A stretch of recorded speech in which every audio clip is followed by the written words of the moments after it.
Hola a todos. Me llamo David y me dedico a crear el clima perfecto en vuestros espacios. Ya sea para combatir el frío o el calor, tanto en una vivienda como en una instalación industrial, siempre estoy listo para ayudar. En este vídeo voy a explicar climatización evaporativa, cómo elegirlo según metros cuadrados, orientación y uso de la vivienda, y te enseñaré de forma práctica cómo calcular el equipo adecuado, qué márgenes aplicar según la orientación y el uso, y qué errores evitar para que no gastes dinero en una instalación que no funciona. Quédate hasta el final porque verás ejemplos numéricos reales, cálculos aplicables a tu casa y criterios claros para elegir entre tipos de sistema y capacidades. Empiezo por lo esencial. La climatización evaporativa funciona añadiendo humedad al aire mientras reduce su temperatura sensible, y su eficacia está limitada por la temperatura de bulbo húmedo del aire exterior, por eso no es lo mismo instalarla en climas secos que en climas húmedos. Mi objetivo es que al terminar este vídeo tengas una regla práctica y comprobable para dimensionar equipos según metros cuadrados, cómo compensar según orientación y radiación, y cómo adaptar la solución según el uso real de cada estancia.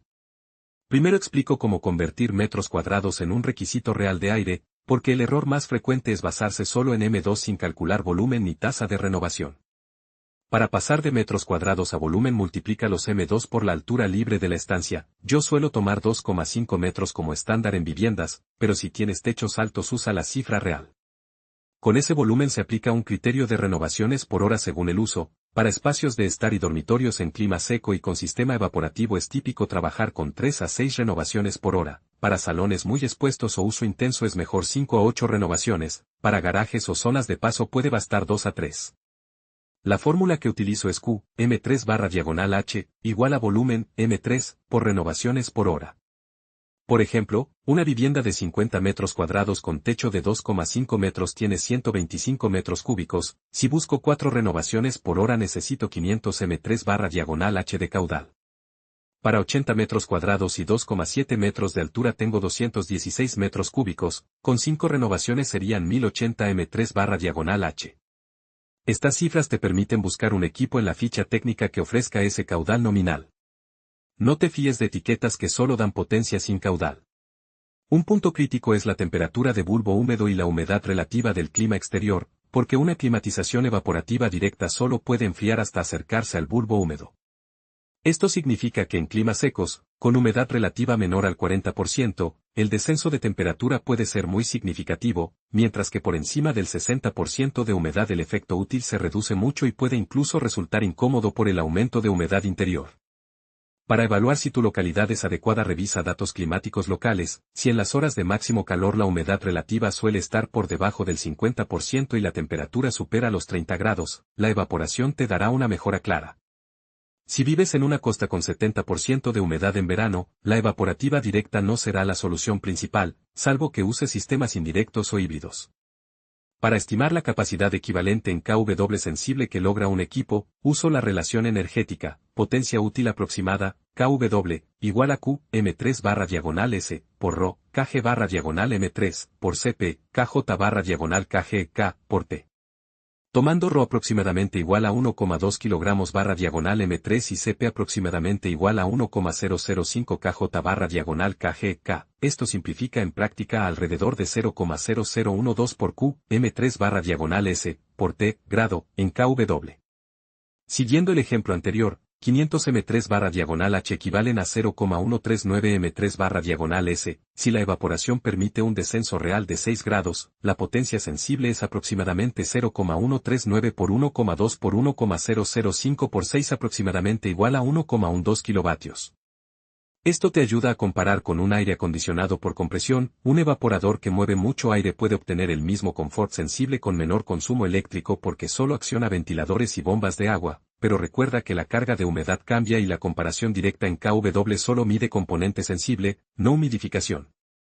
Otro punto decisivo es la orientación de la vivienda. Las fachadas y ventanas orientadas al oeste o suroeste reciben la radiación más intensa al final de la tarde y elevan las ganancias térmicas, especialmente en verano. Por eso yo siempre aplico un factor de ajuste sobre el caudal calculado según la exposición y el manejo solar.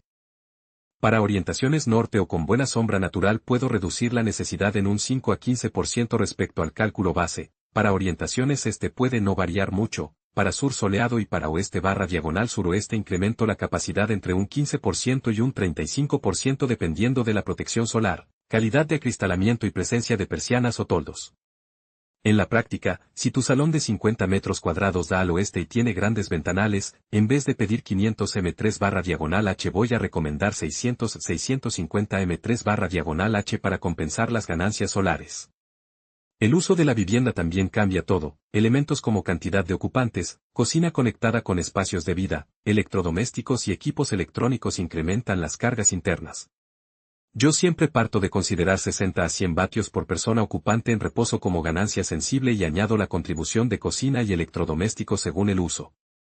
Si la vivienda se usa con muchas personas de forma continuada, conviene subir las renovaciones por hora y, sobre todo, optar por un equipo con regulación variable para evitar exceso de humedad y ajustes bruscos. Para dormitorios, donde se busca un ambiente más seco y estable durante la noche, recomiendo caudales suficientes para renovación y capacidad de reducción progresiva mediante control de 3 velocidades o variador de frecuencia, para mantener confort sin saturar de humedad.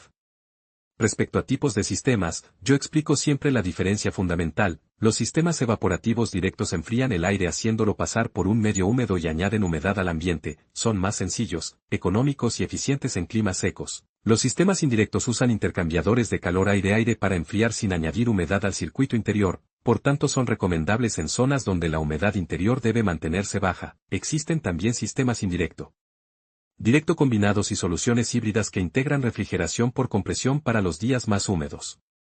La elección entre directo, indirecto o híbrido depende de tu clima y de si puedes tolerar el incremento de humedad interior. Si tu zona es seca y busca simplicidad y bajo coste operativo, directo suele ser la mejor elección.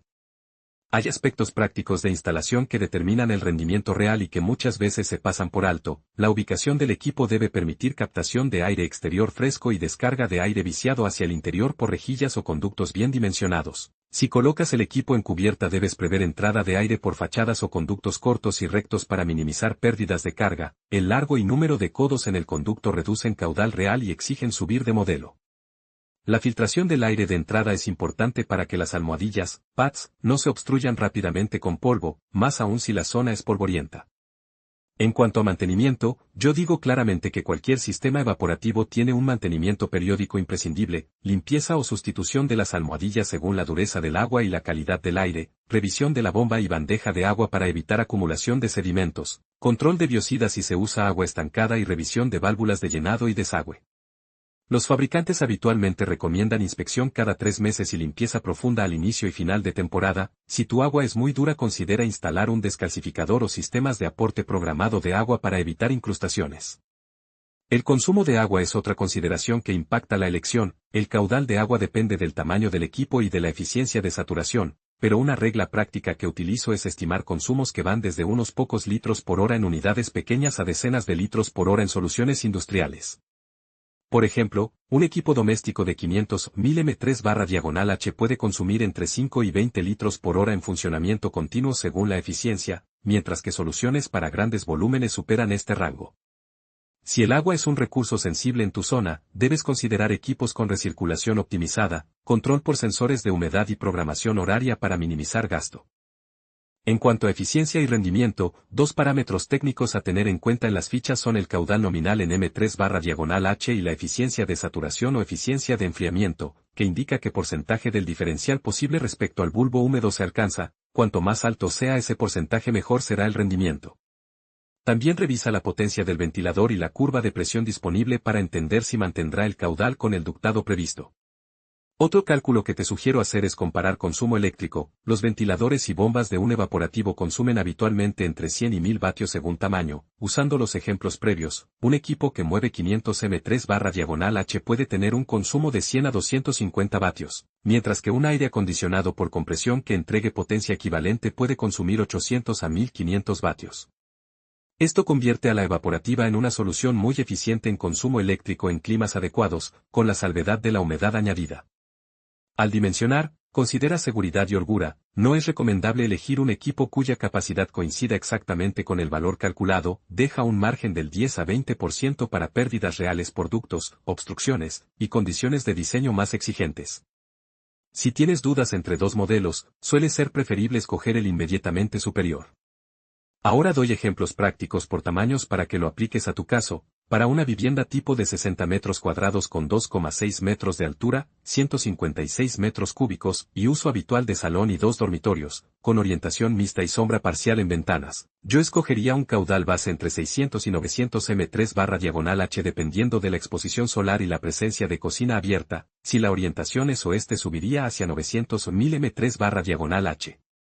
Para un piso de 120 metros cuadrados con techos de 2,7 metros, 324 metros cúbicos, en una zona seca y con uso continuado y varias personas, buscaría un sistema capaz de 1500-2500 m3/H, modulable en velocidad, preferiblemente con control automático de humedad y temporizador para ajustar noche y día y evitar saturación de humedad nocturna.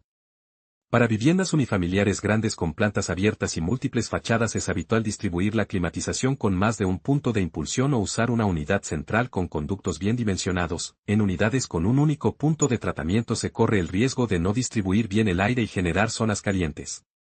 La ubicación de impulsión y retorno debe buscar generar flujo cruzado y aprovechar la ventilación natural. Nunca coloques la salida orientada a muros que impidan el intercambio. Sobre confort subjetivo, hay que entender que la evaporativa tiende a dar sensación de frescor más natural porque añade humedad y crea una sensación de brisa, pero en ambientes donde ya existe humedad alta la percepción será mala. Por eso insisto, mide o consulta la humedad relativa media en las horas de mayor calor antes de decidirte. Si tu objetivo es reducir temperatura sin aumentar humedad interior, valora sistemas indirectos o híbridos que enfrían sin transferir humedad al interior. En cuanto al presupuesto y coste total de propiedad, el equipo inicial para evaporativo suele ser más barato que un aire acondicionado completo y los costes de operación son menores por el menor consumo eléctrico, pero hay que sumar consumo de agua, mantenimiento de almohadillas y posible tratamiento de agua. Haz una estimación de coste anual teniendo en cuenta horas de uso y coste del agua local para comparar con un split. Otro elemento importante que explico a menudo es la relación con el cerramiento y la hermeticidad de la vivienda. A diferencia del aire acondicionado, la evaporativa necesita oxígeno exterior y un intercambio constante. Si tu vivienda es extremadamente hermética y deseas mantener ventanas cerradas por seguridad o ruido, necesitarás diseñar puntos de toma y extracción para asegurar el intercambio. En viviendas muy selladas la evaporativa puede generar presión positiva si no hay salida adecuada y esto reduce su eficacia. Sobre ruido y control, prioriza equipos con ventiladores diseñados para ruido bajo si vas a ubicar unidades cerca de dormitorios, busca curvas sonoras en dBA y valores a distancia de 1 metro. Prefiero equipos con variador de velocidad que permitan ajustar caudal y consumo según la demanda y la hora del día. Para la elección final entre fabricantes y modelos, además de caudal y eficiencia de saturación, revisa disponibilidad de repuestos como almohadillas y bombas, garantías y servicio técnico local. Un equipo técnicamente perfecto pero sin soporte local puede terminar mal mantenido y con rendimiento degradado. En la fase de compra, solicita siempre ficha técnica completa con curva de rendimiento, consumo eléctrico a cada velocidad, caudal real, presión disponible, eficiencia de saturación y consumo de agua estimado a condiciones estándar. Un consejo práctico de instalación que doy cuando visito proyectos es colocar la unidad cerca de una ventana o abertura de impulsión para disminuir pérdidas de carga y evitar conductos largos, y prever una bandeja de drenaje con sifón y punto de vaciado accesible. Para casas con limitaciones de agua o en zonas húmedas, valoro soluciones mixtas, usar evaporación en horas de menor humedad, combinar con sistemas por compresión o ventilación nocturna en horas más frescas, o instalar evaporativos indirectos que no añaden humedad. Finalmente, quiero que te lleves una guía de decisión clara, calcula volumen de tu vivienda, define renovaciones por hora según el uso y la exposición, aplica factor por orientación y actividad, busca equipos con caudal igual o superior a ese valor con un margen del 10 a 20%, comprueba eficiencia de saturación y consumo de agua, y decide entre directo o indirecto según la humedad ambiente y la tolerancia a la humedad interior. Si aplicas estos pasos con los ejemplos numéricos que te he dado en este vídeo no tendrás una estimación vaga, sino un dimensionado técnico que podrás contrastar con fichas comerciales y que te permitirá elegir el equipo que realmente responda a tus necesidades. En el resto del contenido comentaré casos prácticos y responderé preguntas frecuentes, pero con lo que te he contado aquí tienes ya la metodología completa para elegir la climatización evaporativa según metros cuadrados, orientación y uso de la vivienda sin equivocarte. Gracias por haber visto este vídeo hasta el final. Espero de verdad que os haya resultado útil. Dejad un me gusta, solo si realmente os ha gustado el contenido y, si creéis que hay algo que podría mejorar, contádmelo en los comentarios. Me interesa conocer vuestra opinión. Y si este tema os apasiona, no olvidéis suscribiros al canal para no perderos los próximos vídeos. Hasta la próxima.